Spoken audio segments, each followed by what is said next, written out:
Party के 5वें स्थापना दिवस के उपलक्ष्य में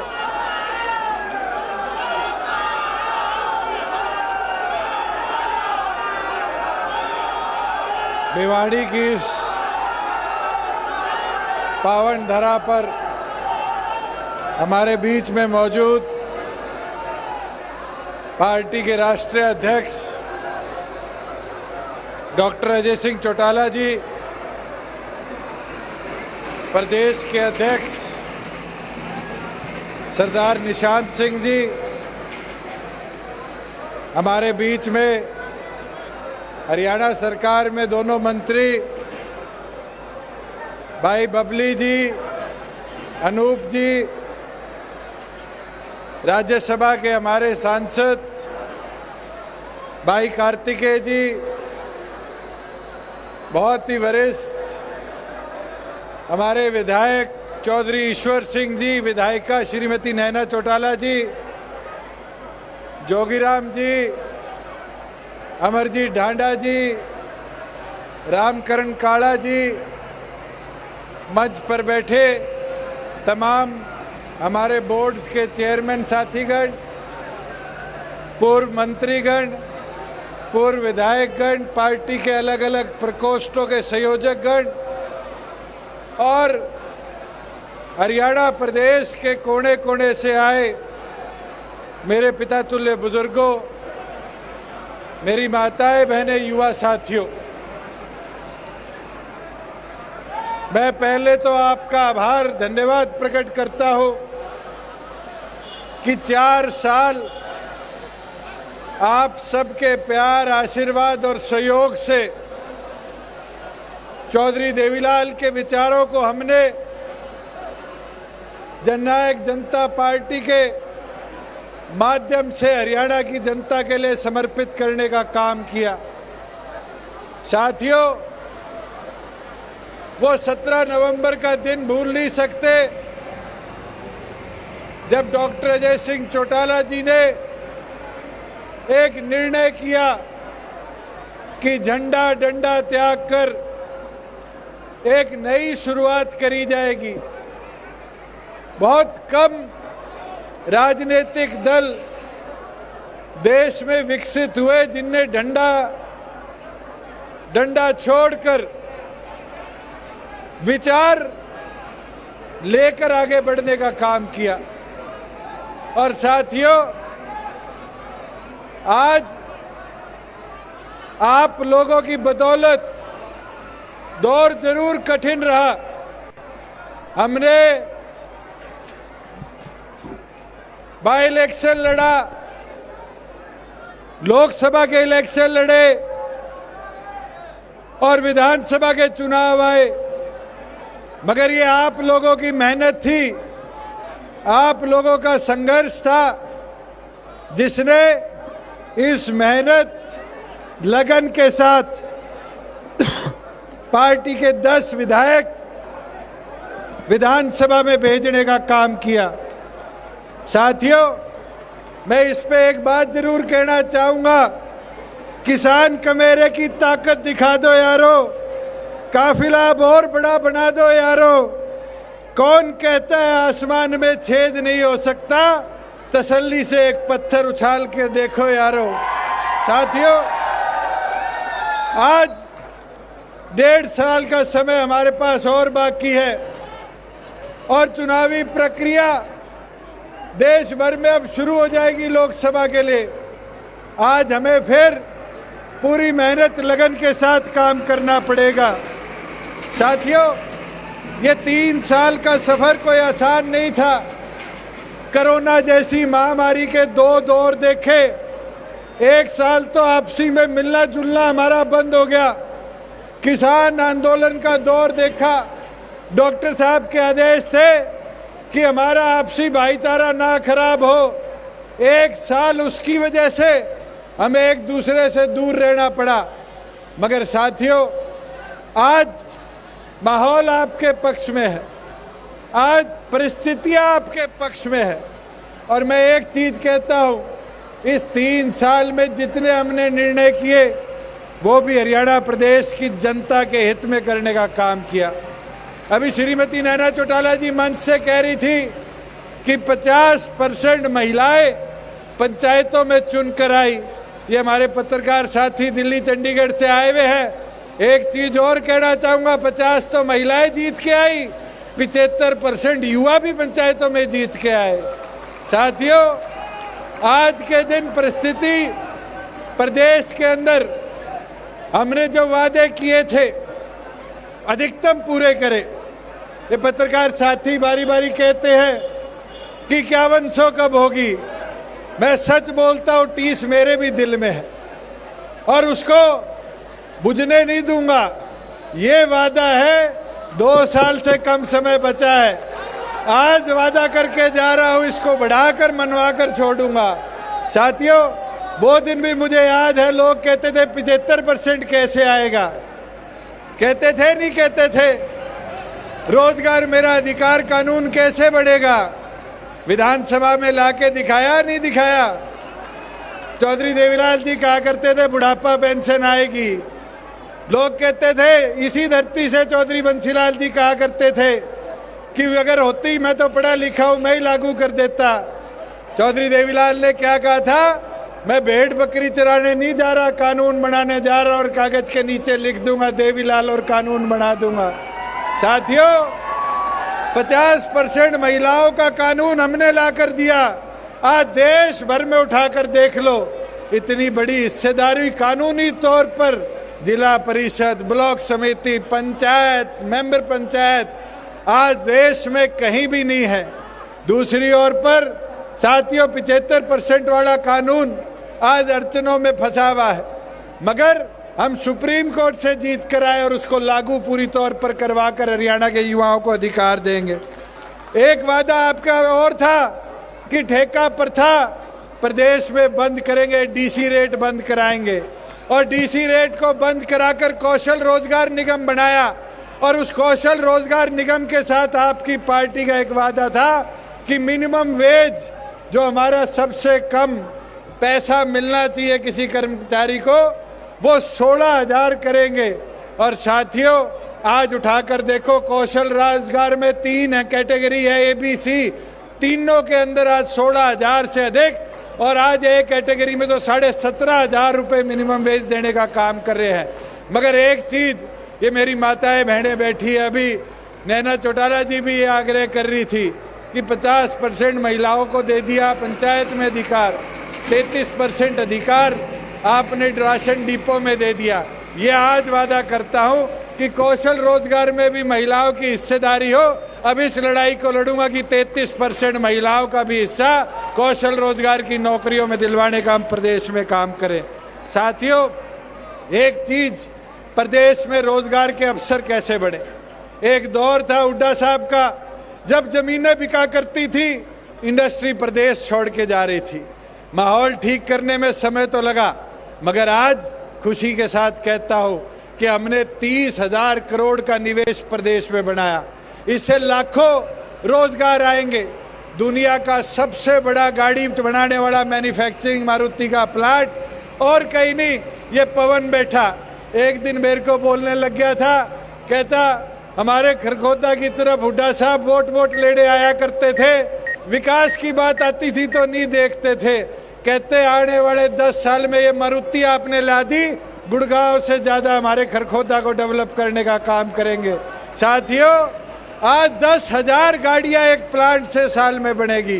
वही मेवात जैसी जगह जहाँ इंडस्ट्री जाने से कतराती थी, आज मेवात के अंदर हमने प्रयास कर बैटरी मैन्युफैक्चरिंग की दुनिया की सबसे बड़ी कंपनी लाने का काम किया। गुड़गांव के अंदर एशिया का दूसरा सबसे बड़ा वेयर हाउस लॉजिस्टिक का आज हम ई कॉमर्स के लिए बनवा रहे हैं फ्लिपकार्ट से।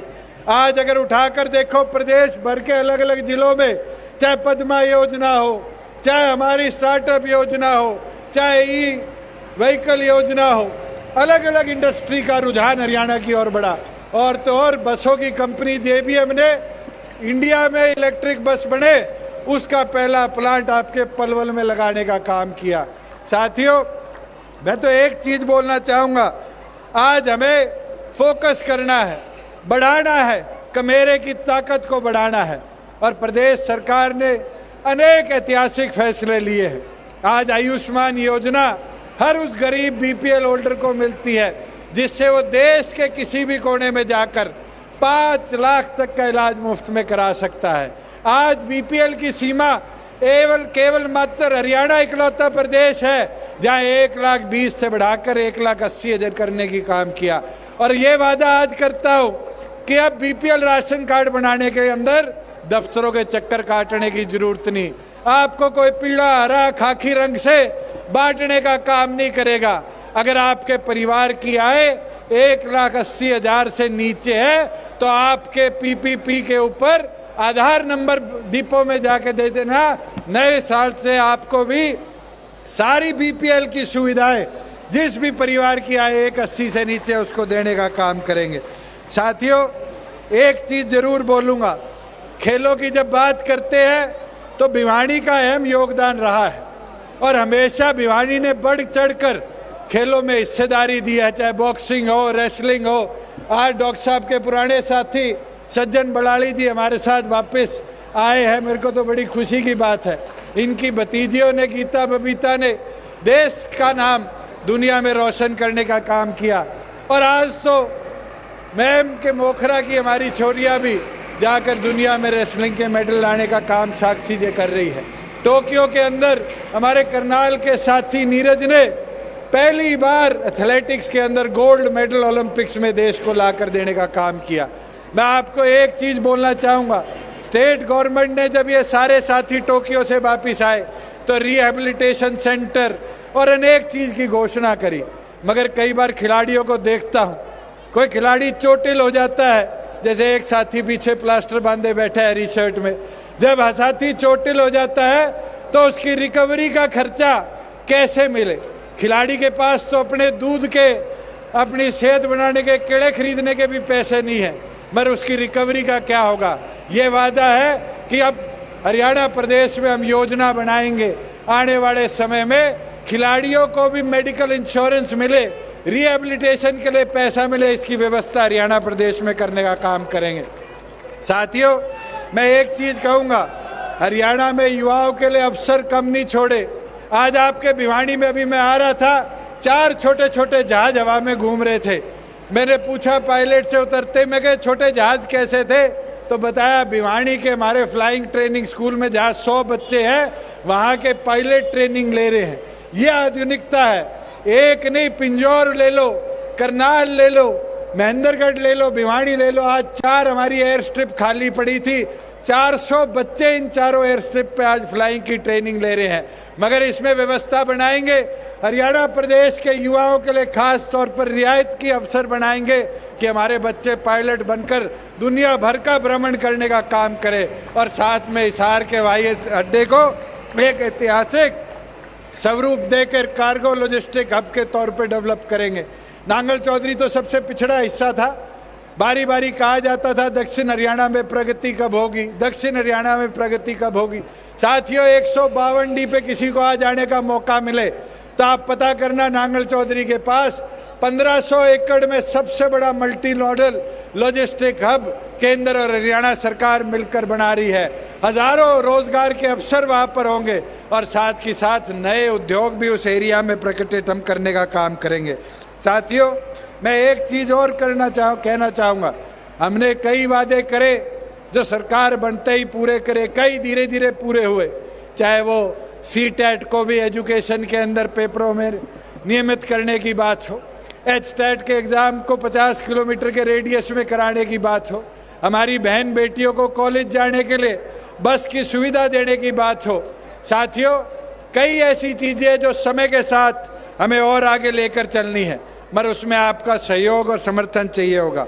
मैं ज़रूर बोलना चाहूँगा, एक चीज़ जो मेरे को बड़ी खरती थी कि हमारा गांव का बच्चा कोचिंग लेने पढ़ने शहर में आता था और बारी बारी शहर के अंदर आकर 1 घंटा आन का 1 घंटा जान का उसका खराब होता था। मगर मैंने प्रयास शुरू किया। पहला प्रयास नरवाना से किया, 10 लाइब्रेरी बनाई, फिर उचाना बाल्डा आया, फिर धीरे धीरे सारे एमएलए मेरे पीछे पड़े, 5-5 लाख 10-10 लाख दो, हमारे लाइब्रेरी बनाओ। अब ये वादा हम आपको करते हैं कि अब हरियाणा प्रदेश के प्रत्येक गांव को डिजिटल तो हमने कर दिया, आज वहाँ ग्राम सचिवालय डिजिटल हो चुके, मगर अब वहाँ पर मॉडल डिजिटल लाइब्रेरी का भी हम निर्माण करने का काम करेंगे, जिससे बच्चों को कॉम्पिटिटिव एग्ज़ाम के लिए शहर में आने की ज़रूरत ना पड़े। वहाँ से बच्चों को चाहे यूपीएससी की, एचपीएससी की ये सारी किताबें मुहैया कराने का काम करेंगे, जिससे शिक्षित बच्चे हमारे और आगे बढ़ने का काम करें। साथियों, जहाँ किसान की बात आती है, हरियाणा इकलौता ऐसा प्रदेश है जहाँ पर 13 फसलें एमएसपी पर खरीदी जाती।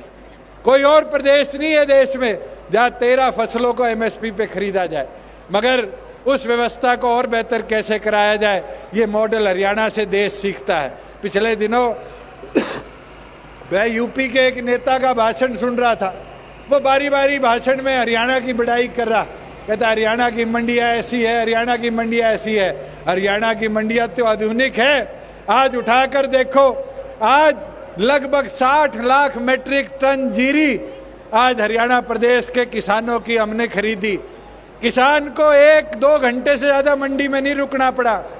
वो दिन तो हमारे बुजुर्गों को याद होगा कि किसान आता था जीरी लेके, 4 घंटे पहले कहा जाता था मॉइस्चर ज़्यादा है कल आओ, उसको 2-2 रात जीरी के ऊपर अपनी चद्दर घेर के सोना पड़ता था। मगर साथियों, आज की व्यवस्था देखो, मंडी में आने के 2 से 3 घंटे बाद किसान फारिग होता है और 2 दिन के अंदर उसका पूरा मूल उसकी फसल का उसके खाते में ट्रांसफ़र करने का काम सरकार करती है। साथियों, कोई छोटी चीज़ नहीं है। 1.5 महीने खरीद चली और 1.5 महीने के अंदर आपकी सरकार ने हरियाणा प्रदेश के किसानों के खाते में 12,000 करोड़ रुपया ट्रांसफ़र करने का काम किया। और इसको और बेहतर बताएंगे, ये बेहतर गंडे से 48 लाए हैं और आगे आगे ये प्रयास करेंगे कि जैसे ही किसान का जे फॉर्म कटे, पैसा सरकार की तरफ से उसके खाते में हो, तब मानूंगा कि सर छोटू राम का, चौधरी देवीलाल का किसान को मजबूत करने का सपना और बड़ा। आज फसल खराब हो जाती थी, किसान के पास ताकत नहीं थी कि वो अपनी फसल के खराबे की रिपोर्ट लिखाए, मगर आपकी सरकार ने आज क्षतिपूर्ति पोर्टल का निर्माण किया और इस बार है भिवाड़ी का मैं देख रहा था, 3000 किसानों ने भिवाड़ी जिले के अंदर क्षतिपूर्ति पे अपनी फसल खराब की रिपोर्ट लिखाई। अब तो पटवारी आपके बुलावे पे फसल खराबा देखने नहीं आता, बल्कि आप जब उसको मैसेज करते हो तो सरकार आदेश देती है कि जाकर इस किसान के फसल को देख कर आने का काम करे। देश में अगर सबसे ज़्यादा खराबे का कहीं पैसा दिया जाता है तो आपके प्रदेश में 15,000 रुपया दिया जाता है। और अगर आगजनी हो जाए, पहले कोई व्यवस्था नहीं थी कि किसान को पैसा मिले, पर आपकी सरकार ने आज व्यवस्था बनाई है कि अगर फसल खराब हो जाए तो किसान के खाते में 15,000 रुपये आपकी सरकार भेजने का काम करती है। साथियों, गरीब मजदूर को मनरेगा के माध्यम से हमने 600 करोड़ से शुरू किया, 800 करोड़ लेके आए और इस साल 1200 करोड़ रुपया मनरेगा के मजदूरों के माध्यम से प्रदेश के हित के कामों में लगाएंगे। और मैं आपको और अच्छी चीज़ बताता हूँ, निरंतर 2 साल से हम प्रयास कर रहे हैं मनरेगा को और बेहतर कैसा बनाया जाए। अभी कल परसों फैसला आया कि अगर कम्युनिटी बायोगैस लगाया जाएगा तो उसमें भी मनरेगा को इस्तेमाल कर सकते हैं। अगर किसी किसान की बागवानी की अगर पौधे लगाने हैं तो उसमें भी हम मनरेगा यूज़ कर सकते हैं। और केंद्र से ये भी मांग करूंगा जल्द और मिलकर भी आऊँगा कि अब किसान के खेत में जिसकी 5 एकड़ से कम ज़मीन है, अगर उसकी हिस्सेदारी भी कोई करना चाहे तो मनरेगा की हिस्सेदारी भी उसमें लाने का काम करो। साथियों, एक चीज़ ज़रूर बोलना चाहूँगा, कई ऐसी चीज़ें हैं। अभी चौधरी ईश्वर सिंह जी मेरे पास आए और कह के मैं एक बात आपसे मांगनी भूल गया, और जैसे उनने बात कही मैंने कहा मुझे याद है आप क्या मांगना चाह रहे थे, और ये हमारा वादा भी है। और ये वादा मैं ये आज मंच से कह देता हूँ, फरवरी 2023 में पूरा कर देंगे कि कुरुक्षेत्र में रविदास मंदिर का निर्माण कर और आपके नेतृत्व में कराऊंगा चौधरी साहब कि आप जाकर वहाँ जाकर इस मंदिर को आगे लेकर चलने का काम करें, सोच को आगे बढ़ाने का काम करें। साथियों, एक चीज़ ज़रूर हमें सब समझने की ज़रूरत है, देखने की ज़रूरत है कि प्रदेश के अंदर जब प्रगति होती है तो बहुत से लोगों को दिक्कत भी होती है। बहुत से लोग सोचते हैं कि ये क्यों हो रहा है, ये कैसे हो रहा है। मैं आज आपको बताता हूँ, 3 साल का सफ़र कोई आसान नहीं रहा। बहुत से साथियों ने मेरे ऊपर आरोप लगाए, पहले कहा कि ये गड़बड़ कर दी, फिर कहा ये गड़बड़ कर दी, फिर कहा ये गड़बड़ कर दी। मैं आपसे पूछना चाहता हूँ, आज हरियाणा प्रदेश के अंदर अगर शराब घोटाला हुआ होता तो क्या एक्साइज का रेवेन्यू 6100 करोड़ से 10,500 करोड़ के लक्ष्य को पूरा करता? हमने तो चोर को पकड़ा, चोरी रोकी और कहीं ना कहीं उसकी टीस चोरों के होने लगी। आज कहते हैं रजिस्ट्री घोटाला हो गया। आज हरियाणा प्रदेश के अंदर ऐसी व्यवस्था बना दी गई है कि व्यक्ति घर बैठा हुआ मोबाइल से टाइम लेके तहसील में जाता है और तहसीलदार वहाँ बैठा मिलता है।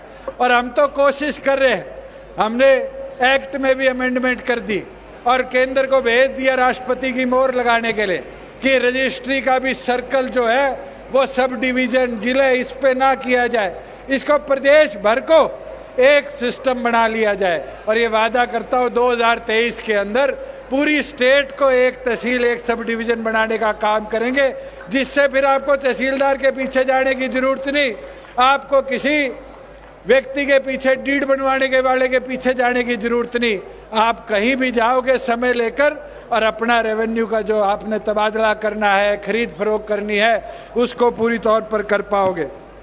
एक चीज़ साथियों आज और समझने देखने की कि आज प्रदेश के अंदर माहौल दिन प्रतिदिन आपके पक्ष का बनता जा रहा है, पर इसको और आगे ले जाने के लिए हमें बूथ लेवल पर जाना पड़ेगा, हमें घर घर जाना पड़ेगा, व्यक्ति व्यक्ति तक पहुंचना पड़ेगा और उसके अंदर आपका योगदान बहुत महत्वपूर्ण है। मैं तो एक चीज़ मेरी माताओं बहनों से कहूँगा कि एक वादा आपने महिला सेल की मीटिंग में करा था कि हम हर बूथ पर एक सखी बनाएंगे जो पार्टी का प्रचार करने का काम करेगी। आज तो हमारे माताएं बहनें 50% आ चुकी, हमारी पंचायतों में बैठ चुकी, जिला परिषद ब्लॉकों में बैठ चुकी। आज ज़रूरत है आपकी, अगर गांव दर गांव जाओगे, एक एक व्यक्ति को जोड़ोगे, तभी जाकर आपकी ताकत आपको दिखने का काम करेगी। और युवाओं से भी आह्वान करता हूं, साथियों, जो बूथ योद्धा का आपका निर्णय था उसको आगे लेकर चलो। आज बूथ को मजबूत करने की ज़रूरत है। ये 19,000 बूथ अगर हमने मजबूत कर लिए और हर बूथ पर एक साथी को जोड़ने का काम कर लिया और एक माता बहन को सखी बनाने का काम कर लिया, तो ये विश्वास दिला देता हूँ कि चौधरी देवीलाल का जो सपना था कि हमारा लोकराज से चले, उस सपने को तो हम मजबूती देने का काम करेंगे। वही डॉक्टर अजय सिंह चौटाला जी के सपने को भी पूरा करेंगे कि प्रदेश नहीं, राष्ट्रीय स्तर पर भी पार्टी का विस्तारण हो, बढ़ावा हो और दूसरे प्रदेशों में भी जाकर संगठन को मजबूती देंगे। साथियों, मैं तो इतना आपको कहना चाहूँगा कि अब समय आ चुका कि आप अपनी ताकत को दर्शाने का काम करें। आज हजारों की संख्या में आप सब प्रदेश के कोने कोने से आए हो। मैं तो इतना बोलना चाहूँगा आप सबको कि अब आपकी जिम्मेवारी है कि आप सब मिलकर प्रदेश की इस ताकत को और आगे बढ़ाने का काम करो। अंत में यही कहना चाहूँगा कि जेजेपी का ये काफिला बढ़ता रहेगा, चौधरी देवीलाल की विरासत के साथ, मेरे कार्यकर्ता की ताकत के साथ, हरियाणा के हकों और हिफाजत के साथ। और अब आपकी जिम्मेवारी है साथियों कि अब घर घर जाकर पार्टी के संगठन को, चौधरी देवीलाल जी के विचारों को और मजबूती देने का काम करें। मैं तो इसके साथ आप सब यहाँ आए, आप सबका आभार धन्यवाद प्रकट करता हूँ। जय हिंद।